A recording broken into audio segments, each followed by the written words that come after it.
Sensational director Ram Gopal Varma తాజా చిత్రం sari box office వద్ద బోల్తా కొట్టింది. ఈ సినిమాలో హీరోయిన్ అందాలను ఆరబోసినప్పటికీ ప్రేక్షకులు పెద్దగా పట్టించుకోలేదు. వరుసగా ఫ్లాప్లు వస్తున్నప్పటికీ వర్మ ఏమాత్రం తగ్గడం లేదు. మరో సినిమాను ప్రకటించారు. పోలీస్ స్టేషన్ మే బూత్ అనే హారర్ చిత్రాన్ని ప్రకటించారు. మీరు చనిపోయిన వారిని చంపలేరు అనేది ఈ సినిమా ట్యాగ్ లైన్.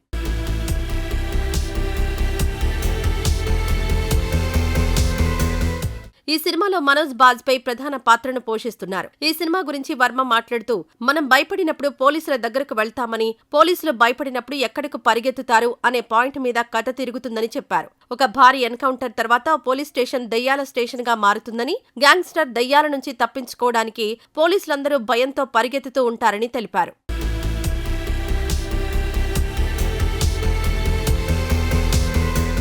గత కొన్నేళ్లుగా రామ్ గోపాల్ వర్మ ఒక్క సినిమా కూడా హిట్ కొట్టలేదు. ఒకప్పుడు సెన్సేషనల్ సినిమాలతో ఇండస్ట్రీని షేక్ చేసిన వర్మ ఇప్పుడు కాంట్రవర్సీ సినిమాలు మాత్రమే చేస్తున్నాడు.